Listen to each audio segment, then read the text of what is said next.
మీ 26,000 ఓట్లున్నోడే 20 పార్టీలు పెట్టుకొని తిరుగుతుంటే బీసీలకు ఒక రాజకీయ పార్టీ ఉండొద్దా?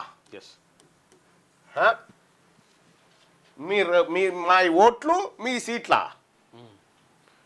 జూబ్లీల్స్ బరాబర్ బీసీల అడ్డా బూతుల వారిగా చెప్తాం. ముఖ్యమంత్రి గారు మీరు బూతుల వారిగా ప్రణాళిక.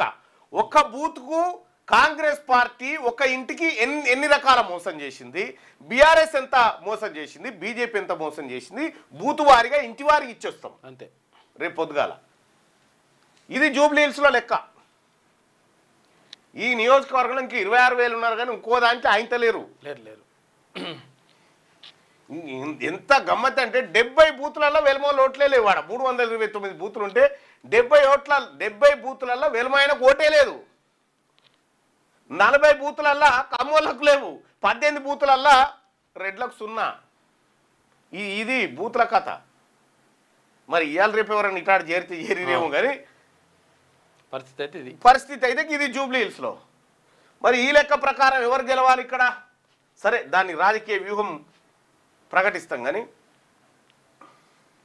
2 పిల్లల నిబంధన తీసేయండి అన్న సీఎం సార్ చెప్పండి. సర్పంచ్ ఎన్నికలకు నువ్వు 2 పిల్లల నిబంధన తీయకపోయినా 42% రిజర్వేషన్ ఇవ్వకపోయినా కాంగ్రెస్ పార్టీ ఉరితా గాంధీ భవన్కు ఉరేసుకున్నట్టే లెక్క. ఇంకొకటి మీరేం కంగారు పడకండి, సూసైడ్ చేసుకున్నట్టే.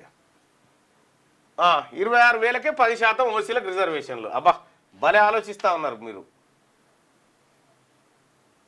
ఇది కథ వాళ్ళది. యాదగిరి గారు బీసీలు తలుచుకుంటే వాళ్ళు జీవితంలో మళ్ళీ గెలవరు. ఇవాళ బీసీలమంతా ఒక్కటైనాం కాబట్టే, బీసీలమంతా ఒక వేదిక మీద ఆలోచిస్తున్నాం కాబట్టే ఇవాళ నామినేషన్ వేస్తేందుకు కూడా భయపడతా ఉన్నారు వాళ్ళు. నామినేషన్ వేస్తేందుకు కూడా మీరు చూడరు. రెడ్లు ఎవరు అడుగుతలేరు ఆ బీసీటీ ఏది ఆ జూబ్లీహిల్స్ టికెట్ చూడరు మీరు. ఎందుకు అడుగుతలేరు అంటే ఈ అమ్మ ఓడగొడతారా బీసీలంతా ఒకటైరా అనేటువంటి పరిస్థితి. మళ్ళా మీ నెంబర్ పెట్టాను చెప్పే 9866 నీది 970-170-3684. ఈ జూబ్లీహిల్స్ ఎలక్షన్లో నేనే ప్రచారంలోకి దిగుతా, నేనే మన బీసీ బిడ్డల తరఫున నిలబడతా. బీసీ సమాజం అంత వస్తుంది, అప్పుడు చూసుకుందాం ఖచ్చితంగా. ఎస్సీల ఓట్లు వద్దంటే ఎస్సీ మా సోదరులేనా, మా సోదర కులాలైనా కలిసి